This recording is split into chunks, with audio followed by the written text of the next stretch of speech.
bagi kemuliaan-Mu. Indonesia bagi kemuliaan-Mu. Indonesia bagi kemuliaan-Mu. Mari beri tepuk tangan yang terbaik buat Tuhan kita. Terima kasih Tuhan buat siang hari ini. Kami memuji menyembah-Mu dengan sepenuh hati kami. Kami sungguh percaya Tuhan hadir di tengah-tengah setiap kami. Dan dalam ibadah di siang hari ini, Tuhan sedang memberkati setiap kami. Curahkan kuasa-Mu buat bangsa kami tercinta Indonesia. Curahkan kuasa-Mu bagi setiap kami. Curahkan kuasa-Mu di tempat ini. Biar kami boleh keluar jadi terang Tuhan. Biar kami boleh keluar menceritakan tentang kebaikan dan kebenaran Tuhan. Terima kasih Tuhan, terima kasih. Sebentar kami akan dengar firman-Mu. Kami buka hati telinga kami, fokus hati kami mengenal pribadi-Mu dan terus mau mengasihi-Mu lebih lagi. Terima kasih Tuhan, berkati hamba-Mu yang terbatas ini. Kami percaya Roh Tuhan yang tidak terbatas memberkati setiap kami, menyertai setiap kami, sehingga apa yang keluar dari mulut bibir hamba-Mu boleh menjadi berkat dan bahkan mendatangkan mujizat. Terima kasih Tuhan, terima kasih. Kami sungguh siap mendengarkan firman-Mu di dalam nama Tuhan Yesus. Umat yang siap mendengarkan firman Tuhan, mari sama-sama kita katakan amin. Boleh kasih tepuk tangan sekali lagi buat tim Praise and Worship. Luar biasa, terima kasih. Luar biasa sekali pujiannya. Shalom. Ini hari kemerdekaan loh Rek. Rodok banter titik ya. Saya mau cek sound sedikit. Shalom. Cek sound lagi ya. Karena hari kemerdekaan. Merdeka. Sik kurang. Aku tahu ini belum makan siang mungkin ya. Pas jam makan siang. Sekali lagi lebih keras, setelah ini kita selesai dan boleh makan siang masing-masing.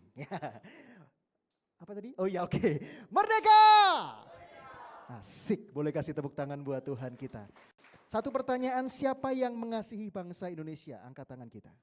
Siapa yang mengasihi negeri kita tercinta? Angkat tangan kita. Bangsa Indonesia itu bangsa yang tidak sempurna, tetapi ada satu orang yang bilang tidak sempurna namun layak dipertahankan. Tidak sempurna namun layak diperjuangkan. Itulah Anda dan saya hari ini, generasi muda. Anda tebak umur saya berapa sih kira-kira? 30, 40? 30 saya. Perkenalkan, saya Nathan Aditya, usia 30, istri saya hadir di sini. Usia saya 30 tahun, istri saya 30 tahun juga. Iya, masih kena aja ya, ini udah tahun-tahun lama loh ini. Tapi sekarang istri saya datang untuk boleh menemani saya. Hari ini kita akan belajar satu tokoh di Alkitab, seru banget ini tokoh. Karena tokoh ini punya hidup yang luar biasa. Hidup yang kita akan pelajari, tidak keseluruhan aspek kehidupannya, tidak keseluruhan babak kehidupannya, tapi sebagian. Namanya adalah Thomas. Ada di sini namanya Thomas. Nama hanyalah kesamaan belaka ya. Thomas ini adalah salah satu murid Tuhan yang dikenal juga dengan status atau panggilan Thomas si peragu. Thomas si peragu. Thomas yang sering kali ragu. Thomas yang sering kali meragukan.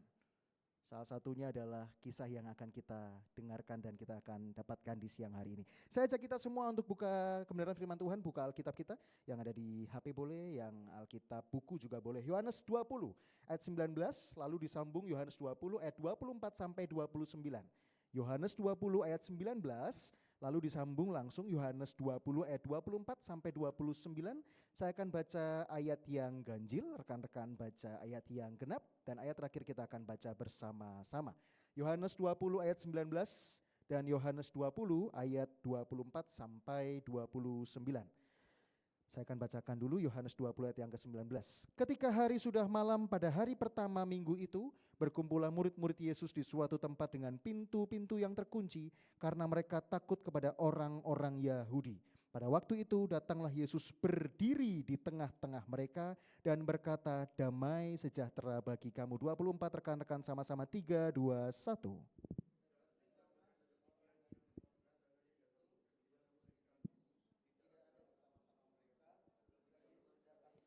(25) Maka kata murid-murid yang lain itu kepadanya, kami telah melihat Tuhan. Tetapi Thomas berkata kepada mereka, sebelum aku melihat bekas paku pada tangannya dan sebelum aku mencucukkan jariku ke dalam bekas paku itu dan mencucukkan tanganku ke dalam lubang lambungnya, sekali-kali aku tidak akan percaya. 28 rekan-rekan, 3, 2, 1.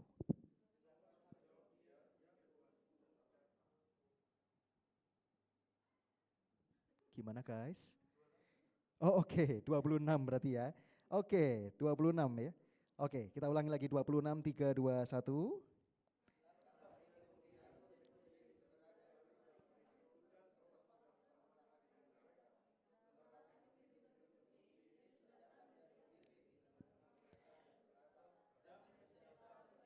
27. Kemudian ia berkata kepada Thomas, taruhlah jarimu di sini dan lihatlah tanganku, ulurkanlah tanganmu dan cucukkanlah ke dalam lambungku dan jangan engkau tidak percaya lagi, melainkan percayalah. 28 rekan-rekan, 3, 2, 1.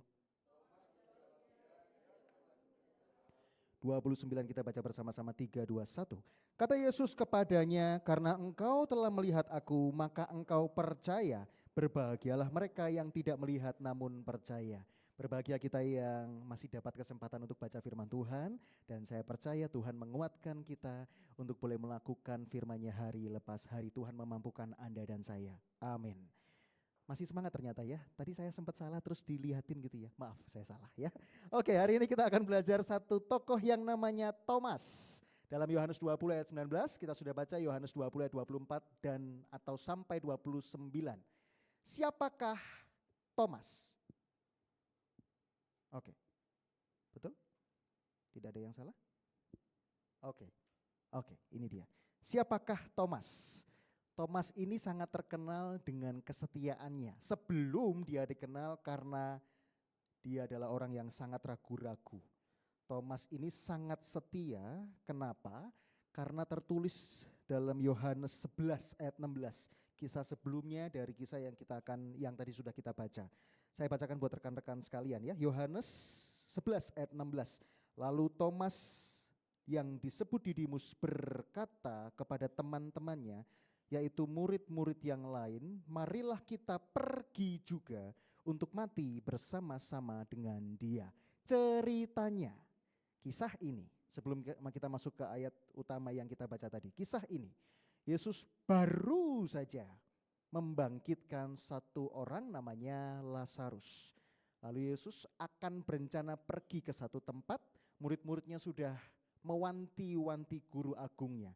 Tuhan Yesus, jangan pergi ke sana karena Yesus akan dilempari batu, akan dirajam batu. Lalu Thomas berkata seperti ini, ikut saja kita mati bersama dengan dia. Ini perkataan yang penuh dengan keberanian. Sepakat katakan amin. Ini kata-kata yang penuh dengan totalitas. Ikut, mau pulang hidup, mau pulang mati, terserah. Yang penting saya ikut sama Tuhan. Tiba-tiba muncul kisah yang baru tadi kita baca.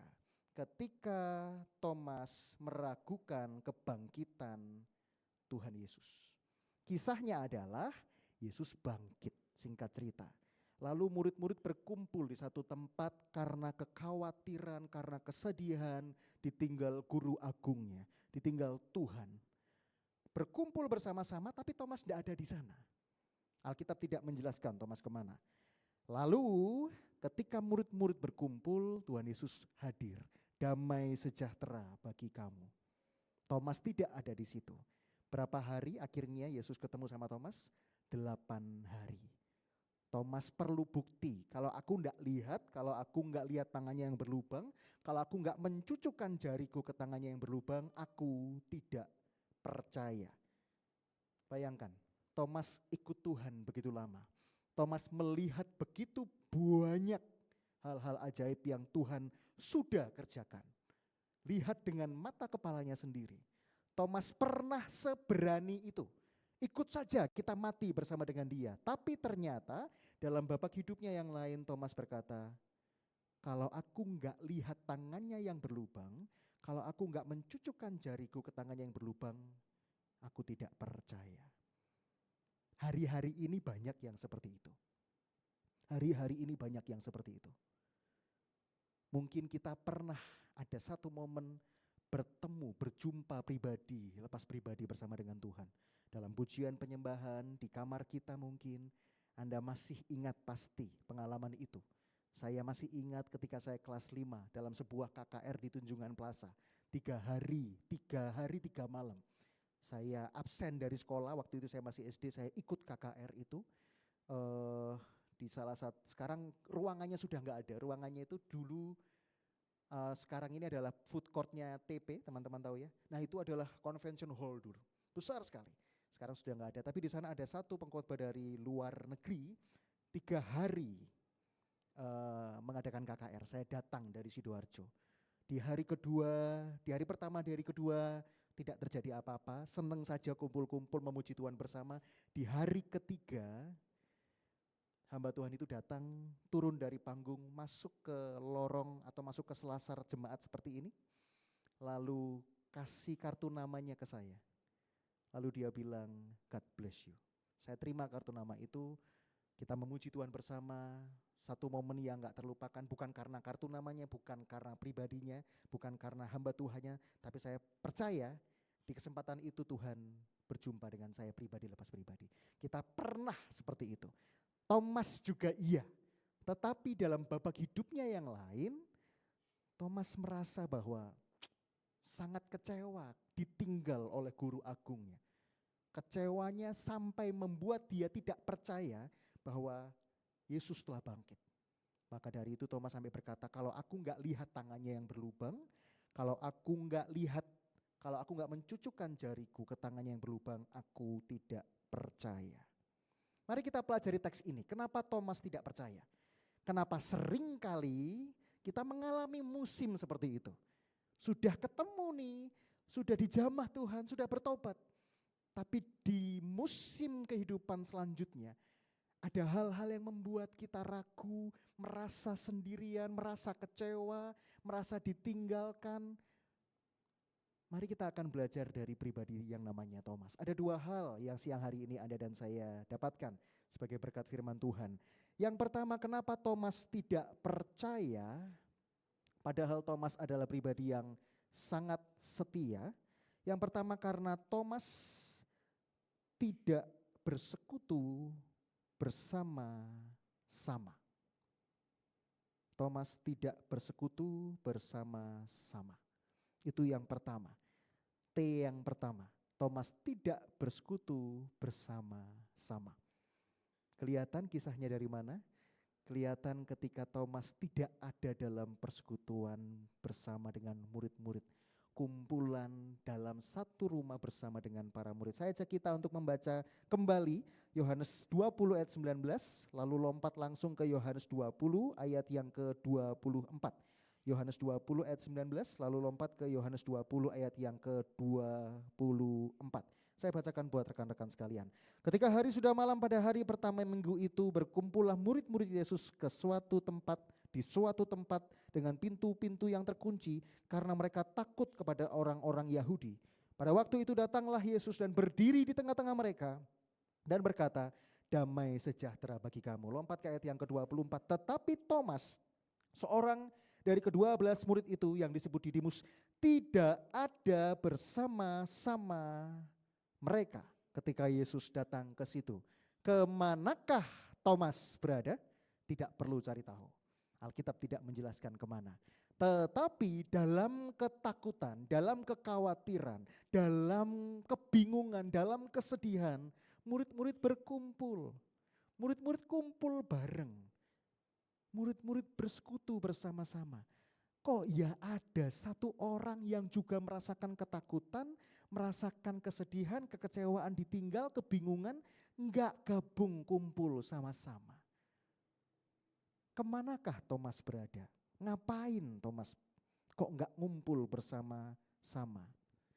Ketika Yesus menampakkan diri, ini berkat yang luar biasa.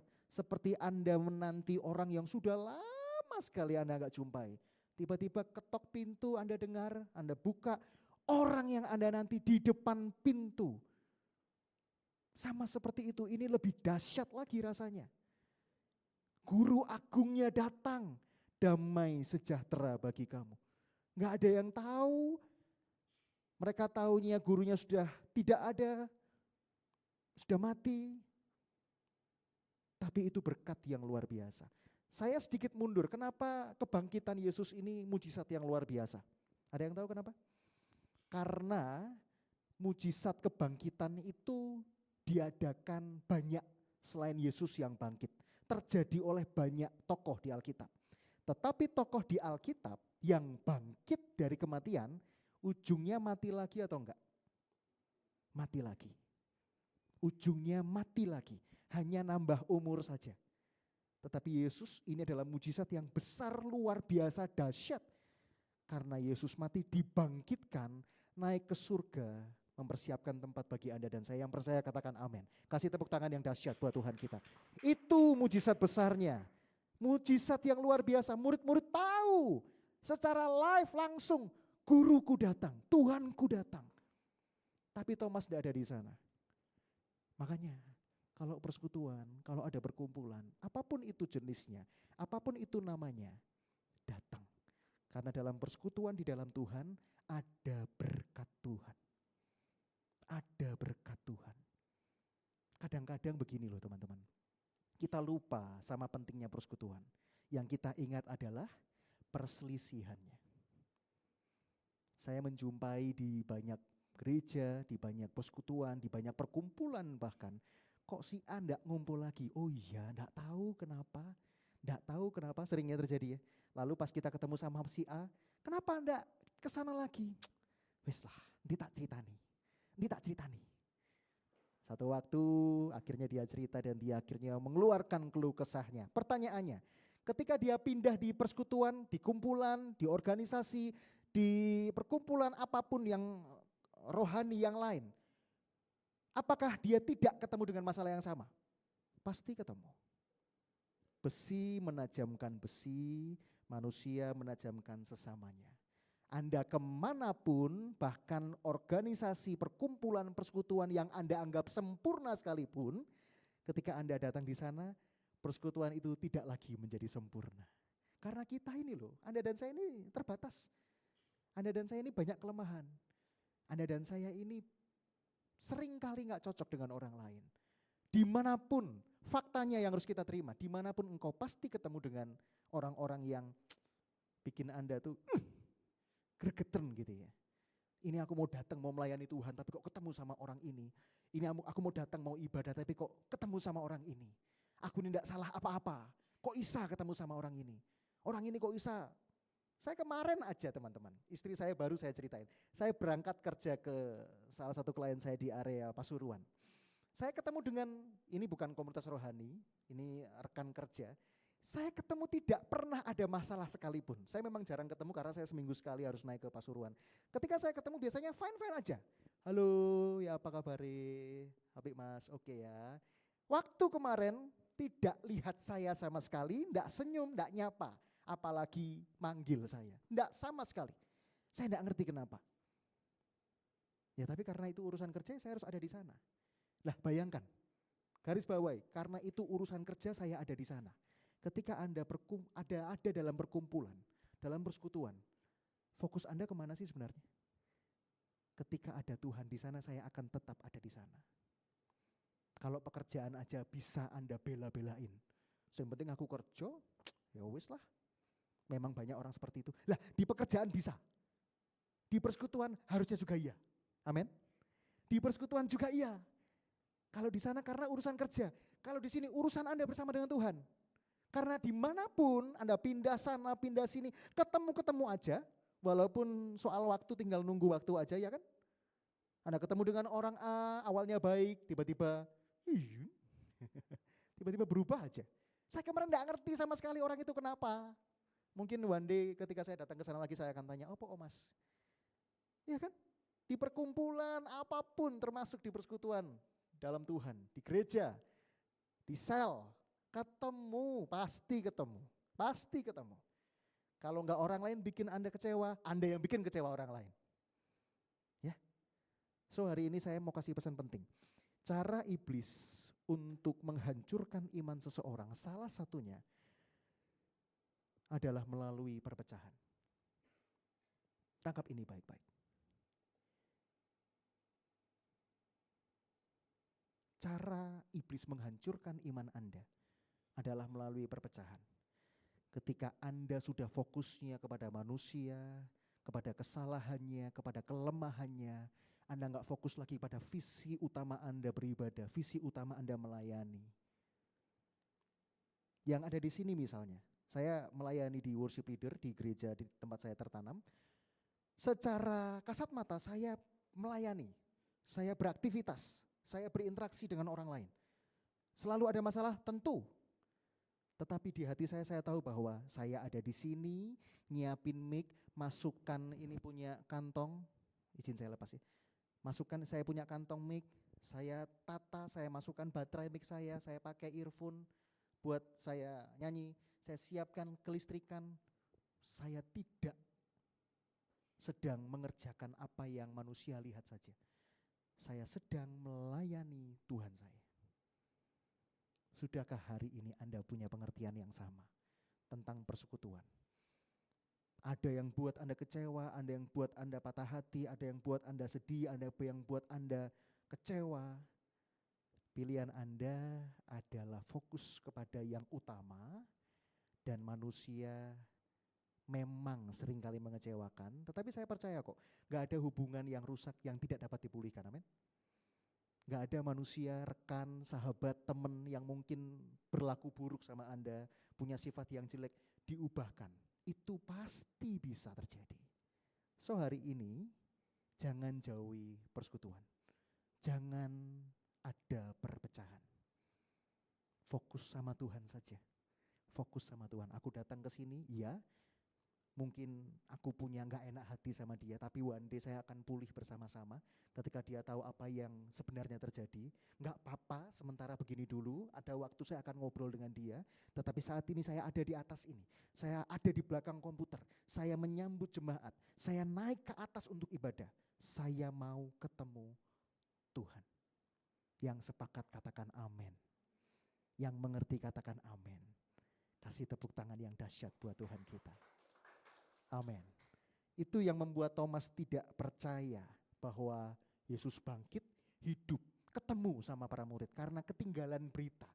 Gak dapat berkat itu, gak dapat mujizat itu. Yang lainnya lihat, Yesus tidak lihat.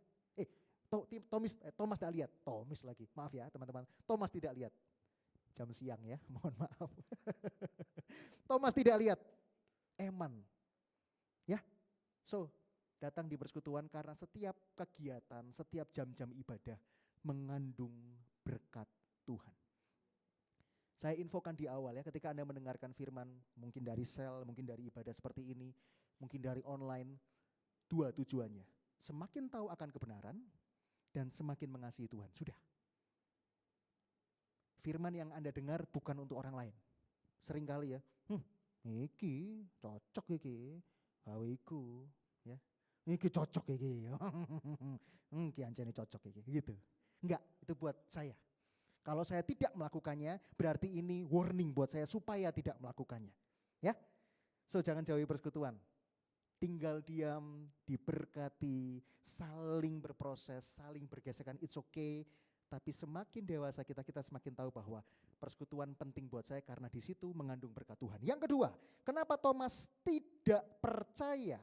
Yang kedua, kita lompat agak cepat. Yang pertama karena Thomas tidak bersekutu bersama-sama. Yang kedua karena Thomas tidak ingat apa yang dilakukan oleh Tuhan. Thomas tidak ingat akan perbuatan tangan Tuhan. Mungkin bisa dibantu ya. Yang pertama Thomas tidak bersekutu bersama-sama. Yang kedua Thomas tidak ingat perbuatan tangannya. Ini tertulis dalam Yohanes 20 ayat 27. Saya ajak teman-teman untuk boleh sama-sama baca ya. Yohanes 20 ayat 27. Saya ceritakan buat kita semua. Kemudian ia berkata kepada Thomas, taruhlah jarimu di sini dan lihatlah tanganku. Ulurkanlah tanganmu dan cucukkanlah ke dalam lambungku. Dan jangan engkau tidak percaya lagi, melainkan percayalah. Ini ceritanya Tuhan Yesus ketemu sama Thomas di hari ke-8. Lalu menyuruh Thomas untuk lihat tanganku dan cucukkanlah jarimu ke dalam tanganku yang berlubang. Secara harafiah teman-teman, Tuhan, pribadi Yesus ingin menunjukkan ini loh, ada bekas paku di tanganku. Ini adalah bekas paku yang ada di tanganku untuk aku disalibkan. Cucukkanlah jarimu. Thomas mencucukkan, akhirnya dia percaya. Secara harafiah memang Tuhan menunjukkan tangannya. Lalu bagaimana dengan masa sekarang? Sama. Tuhan terus menunjukkan tangannya dan mengajak kita ingat tentang perbuatan tangan Tuhan. Kalau Thomas disuruh lihat lubang yang ada di tangan Tuhan Yesus, kita hari ini disuruh untuk mengingat perbuatan tangannya. Ada yang ingat satu pujian baru gak sih? Berkali-kali kau menolong, berkali-kali kau kuatkan, dalam rasa sakit Engkau ada, Yesus setia. Tahukah teman-teman ketika kita ingat gitu ya, apa yang Tuhan kerjakan dalam hidup kita, kita tuh jadi apa ya? Jadi pribadi yang ini kalau saya ya, jadi pribadi yang Tuhan tuh cek sayangi sampai aku ya. Tuhan tuh cek sayangi sampai aku, cek ngeman aku banget gitu loh. Biasanya itu terjadi ketika saya di mobil dengar firman dengan lagu gitu ya. Sendirian biasanya pulang dari aktivitas kerja saya dengar, lalu saya ingat, iya ya. Sekarang mungkin memang saya tidak ada dalam musim yang baik, mungkin pada saat itu. Tetapi dulu-dulu Tuhan sudah menyatakan pertolongannya. Dan saya percaya Tuhan saat ini masih dan terus akan menyatakan pertolongan dan kuasanya buat kita semua. Ketika kita ingat perbuatan tangannya. Manusia tuh gampang lupa, tapi sering ingat. Apa yang gampang dilupakan? Kebaikan orang lain. Apa yang gampang diingat? Kesalahan orang lain. Yang ketawa-ketawa kayaknya merasakan ya.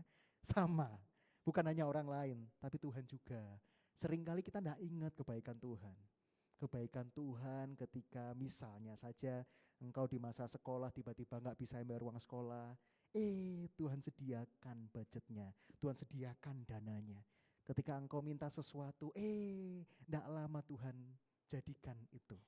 Ketika Anda kepingin apa gak terucap dalam doa, ternyata besoknya atau minggu depan Tuhan hadiahkan itu buat engkau dan saya. Tolong ingat perbuatan tangannya Tuhan. Thomas disuruh ingat tangannya yang berlubang. Ini bukti bahwa Tuhan rela berkorban, Tuhan telah mati dan bangkit. Hari ini ingat kembali perbuatan tangan Tuhan. Kita tidak bisa lihat tangannya secara harafiah, ingat kembali. Engkau ada di sini, saya ada di sini, bukan karena kemampuanmu. Bukan karena kuat dan gagahmu, bukan karena pengalamanmu. Saya ada di sini bukan karena saya 6 tahun ada di radio. Ya, itu proses yang Tuhan izinkan. Tapi bukan karena saya kuat, saya pinter, enggak. Tuhan yang memampukan.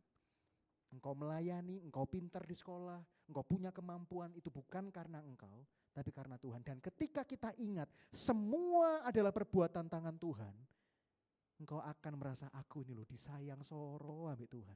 Disayang pol ambek Tuhan. Aku minta apa dulu dikasih. Ya wis gak apa-apa, sekarang ini proses yang berat gak apa-apa. Aku percaya Tuhan yang sama yang menyertai aku. Tuhan yang sama yang berkuasa atasku. Tuhan yang sama yang dapat menyatakan mujizatnya buat aku. Yang percaya katakan amin. Kasih tepuk tangan yang dahsyat buat Tuhan kita. So hari ini ingat kembali perbuatan tangan Tuhan. Ingat kembali apa yang Tuhan sudah kerjakan. Dalam keluarga, dalam keseharian, dalam kehidupan, dalam pekerjaan, dalam aktivitas pelayanan. Ingat terus perbuatan tangannya. Tuhan yang menyembuhkan, Tuhan yang membebaskan, Tuhan yang mencukupi, Tuhan yang menyatakan mujizatnya. Amin.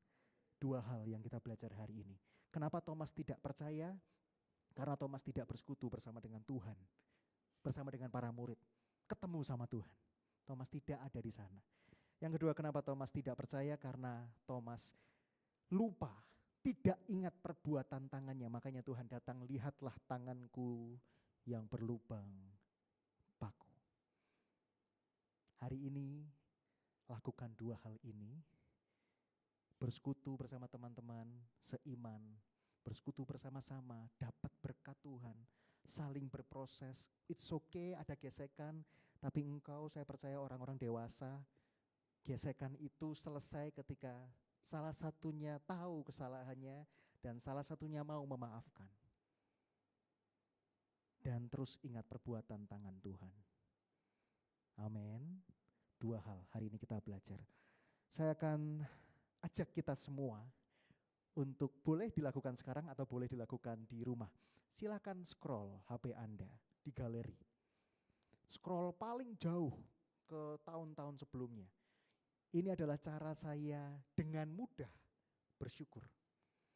Saya ada di galeri itu di tahun 2015 saya lihat. Ini awal-awal saya siaran di radio. Awal-awal saya open mic ceritanya. Masih salah-salah, masih sok wibawa. Dulu tuh gitu, teman-teman, kalau pas saya awal siaran gitu ya. Saya nggak tahu kontennya apa, saya nggak tahu konteksnya apa, yang penting saya mau suara saya bagus aja. Pikiran saya gitu. 96,4 Bahtera Yuda FM, saya dianggap pendeta Bapak Ibu. Serius, saya ini cuma penyiar gitu ya. Kok suaramu kok gitu ya, mbok cepet dikit biar semangat gitu. Saya ingat tuh ada di HP saya. Saya masih ingat, dulu saya ini senang foto momen-momen. Saya lihat istri saya kasih saya nasi dalam bowl gitu ya. Semangat siarannya, itu pertama kali saya siaran. Tapi sekarang kalau saya ada di sini, saya ingat kebaikan Tuhan. Saya ingat proses yang begitu berat.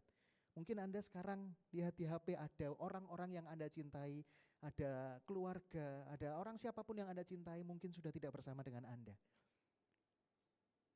Hari ini toh Anda masih disertai oleh Tuhan. Mungkin Anda kehilangan, mungkin Anda dikecewakan, tapi hari ini toh Anda ada, Anda sehat, Anda baik, Anda beraktivitas, Anda disayang oleh Tuhan. Scroll HP Anda terus, Anda ingat, ada orang yang tanya begini ya, kenapa sih Tuhan tuh bikin saya kehilangan seseorang? Katanya Tuhan tuh sayang sama saya. Tuhan menghilangkan atau mungkin mengizinkan engkau kehilangan seseorang. Tuhan pengen membentuk engkau jadi pribadi yang luar biasa. Ketika ketiadaan itu engkau rasakan, kecewa betul. Tuhan pengen bantu engkau. Ketika engkau tahu apa yang Tuhan kerjakan, rencana Tuhan, engkau tahu bahwa ini semua mendatangkan kebaikan. Ya kecewa, ya sedih, ya menangis, ya kehilangan, tapi it's okay. Tuhan masih menyertai engkau dan saya. Tim musik boleh naik ke depan. Saya akan tutup ibadah atau firman kita di hari ini. So, khotbah saya hari ini tentang jangan engkau tidak percaya lagi. Terkait dengan hari yang saat ini kita peringati kemerdekaan. Ada yang tahu gak sih? Orang-orang bilang tuh begini, anak-anak muda bilang begini. Saya tuh memilih untuk gak percaya aja. Karena saya memilih untuk merdeka. Saya memilih untuk bebas saja. Banyak aturan Konatan. Capek aku. Nggak boleh ini, nggak boleh itu, nggak boleh ini, nggak boleh itu ya. Nah aku melo ibadah, melo Kristen, aku udah bisa bebas. Nah gini kan enak, aku bebas. Tahukah Anda kebebasan yang banyak orang lain anut itu adalah kebebasan yang semu, kemerdekaan yang semu. Karena yang menurut mereka merdeka mengantarkan mereka pada belenggu kebinasaan. Dan akhirnya mereka nggak akan bisa lepas lagi. Tangkap ini baik-baik. Ketika engkau merasa mau mencari kemerdekaan di luar Tuhan, kemerdekaan yang kau cari itu mengantarkan engkau pada belenggu yang tidak akan pernah bisa engkau lepaskan. Semakin masuk, semakin masuk, semakin masuk, semakin terbelenggu, semakin berat, semakin sulit. Dan itu menuju kebinasaan. Kemerdekaan di dalam Tuhan itu jauh lebih indah. Ya tentu engkau harus mengikuti perintahnya, harus mengikuti aturannya. Apa yang Tuhan suka, apa yang Tuhan gak suka. Tapi itu mengantarkan kau jadi pribadi yang luar biasa. Dan ketika kita selesai sampai di sini, ketika mata ini sudah tertutup, gak bisa buka lagi, sudah selesai usianya, angkanya sudah berhenti, engkau ketemu dengan Tuhan. Tuhan sudah mempersiapkan tempat yang terindah buat engkau dan saya. Engkau dipanggil menjadi hambanya yang baik dan setia. Siapa yang mau angkat tangan kita? Kasih tepuk tangan yang dahsyat buat Tuhan kita. Saya ajak kita untuk tutup mata kita sejenak. Ada satu pujian yang saya mau nyanyikan di siang hari ini. Ada saatnya yang ku alami, tak seperti yang aku ingini, ku tetapkan hati untuk percaya.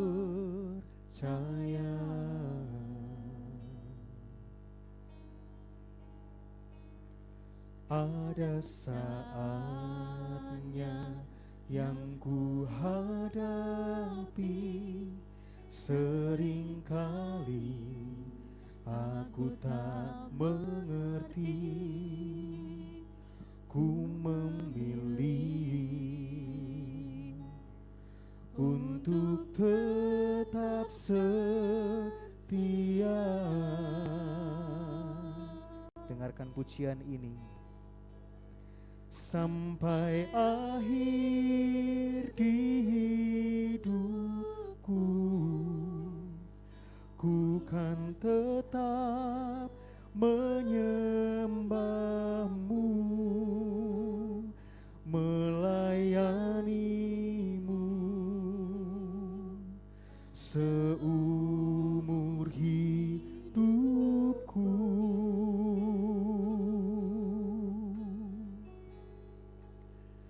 Sampai ku menutup mata, ku tetap mengasihimu, biar kau dapati ku hambamu yang setia. Musik boleh memuji Tuhan. Saya share satu kesempatan kesaksian saya di siang hari ini. Kebetulan istri saya ada di sini. Januari 2024 teman-teman. Kita ketemu tahun lalu ya. Ada banyak sekali proses yang Tuhan izinkan saya boleh alami sampai di titik ini. Januari 2024 secara tidak terduga, berkat Tuhan bagi saya, apa yang saya nantikan selama 3 tahun, Tuhan berikan di bulan Januari 2024. Kami menikah sudah 3 tahun. Saya kepingin sekali Tuhan, kalau Tuhan kasih saya kesempatan, kalau Tuhan merasa saya sudah siap, Tuhan boleh kasih saya momongan. 3 tahun itu kami menanti. Bukan waktu yang cepat, tapi bagi kami ya lama ya. Tapi kami percaya itu proses yang Tuhan memang izinkan terjadi. Januari saya lihat tes dari istri saya positif. Saya senang sekali. Kami ke dokter, kami periksakan semuanya baik-baik. Semuanya baik. Dan saya yakin itu adalah pemberian dari Tuhan. Nunggunya lama banget teman-teman. Lama banget. Kalau yang lain kok bisa cepet ya. Saya lihat ada teman saya sudah nikah, baru nikah sudah dapat momongan. Sudah ada konten di Instagram, tespek yang positif gitu ya. Tapi Januari itu Tuhan nyatakan mujizatnya. Tuhan beri kami, izinkan istri saya mengandung.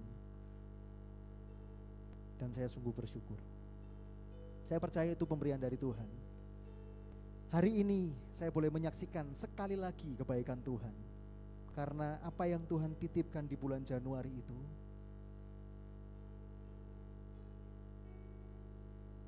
satu janin itu di bulan Maret Tuhan panggil kembali pulang. Kami sudah mempersiapkan semuanya sangat baik. Kami jaga kesehatan. Saya jaga istri saya, tapi memang karena ya saya percaya ini atas izin Tuhan. Maret kami kehilangan apa yang kami nantikan selama 3 tahun. Di masa, ada satu namanya masa kuret teman-teman. Kalau teman-teman tahu, itu adalah masa di mana proses di mana janin yang tidak berkembang itu akhirnya harus dikeluarkan. Saya antarkan istri saya masuk ke ruang operasi di bulan Maret. Awalnya fan-fan saja karena ada istri saya gitu ya. Tapi ketika istri saya ada di dalam, dibius, saya disuruh keluar, saya ada di tangga rumah sakit begitu. Lalu saya sempat ketemu sama seorang pasien, seorang keluarga pasien lebih tepatnya, karena itu adalah RSIA. Jadi memang sebagian besar pasiennya adalah tentang melahirkan gitu ya. Lalu ibu-ibu ini bilang begini, "Kok istrinya yang di dalam ya?" "Ya." "Anaknya cowok apa cewek?" Saya mengimani waktu itu cowok AI. "Seneng ya pasti. Seneng ya, ini anak pertama toh, seneng pasti, dijaga baik-baik ya kok." Ini enggak ngerti kalau sebenarnya saya ini bukan masa atau proses melahirkan, tapi malah saya harus kehilangan waktu itu. Itu pergi, saya cuma bisa duduk di tangga seperti ini, sendirian, sepi sekali di lantai itu. Saya cuma bisa nyandarkan kepala saya di tembok. Lalu saya mikir, kok gini ya Tuhan ya, cek soro ya. Jadi hamba Tuhan itu soro ya. Saya sempat mikir seperti itu, duh cek soro ya Tuhan. Aku ini wis nunggu loh 3 tahun. Kurang apa? Semua yang saya persiapkan sepertinya sudah oke. Kok Tuhan panggil pulang lagi? Tapi Tuhan ingatkan saya sama kisah Ayub. Duh, Ayub itu nggak cuman kehilangan anak ya, kehilangan semuanya. Tapi kita lihat Ayub, ya ada fase-fase berat dalam hidupnya, tapi Ayub memilih untuk tetap setia sampai akhirnya Tuhan nyatakan kuasanya. Hari ini saya minta doa teman-teman bagi saya. Hamba Tuhan tuh gak ada yang sempurna. Saya perlu didoakan juga. Tolong doakan saya sejenak kalau Anda punya waktu nanti. Karena di bulan ini dokter menyatakan istri saya hamil untuk kedua kalinya. Tapi bedanya, kalau yang kehamilan pertama saya mikir itu anak saya. Tapi di kehamilan kedua ini saya tahu ini anaknya Tuhan. Tuhan yang kasih buat saya. Jadi terserah Tuhan. Mau gimana terserah Tuhan. Gak usah bingung, gak usah merasa kamu sudah siap, gak usah merasa saya sudah siap. Tapi kalau ini pun akhirnya Tuhan sertai sampai akhir, sampai bisa melahirkan, Tuhan yang siapkan semuanya. Demikian juga Anda dan saya. Apa yang sedang Anda pikirkan, apa yang sedang Anda kumpulkan hari-hari ini, tetap setia. Karena Tuhan juga setia. Amin. Angkat suaramu. Sampai akhir di hidupku, ku kan tetap menyembahmu, melayanimu seumur hidupku, seumur hidup. Boleh bangkit berdiri sama-sama teman-teman. Angkat pujian ini, nyatakan pujian ini lebih sungguh, katakan, sampai ku menutup mata, ku tetap mengasihimu, biar kau dapati ku hamba yang setia.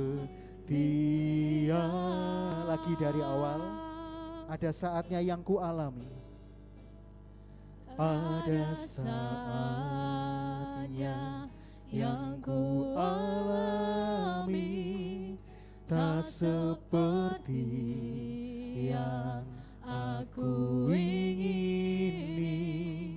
Ku tetapkan hati, tetap percaya, hati untuk percaya. Oh, ada saatnya yang ku hadapi, seringkali aku tak mengerti. Ku memilih untuk tetap setia Mari bawa pujian ini jadi doa kita. Oh, sampai akhir di hidupku, ku kan tetap menyembahmu, melayanimu seumur hidupku, sampai ku menutup mata, sampai ku menutup mata, ku tetap mengasihimu, biar kau dapati ku hamba-Mu yang setia. Mari angkat pujian ini sama-sama lebih lagi, katakan. Sampai akhir di hidupku, ku kan tetap menyembahmu, melayanimu seumur hidup kami Tuhan, seumur hidupku. Oh, sampai ku menutup mata, ku tetap mengasihimu, biar kau dapati ku hamba-Mu yang setia.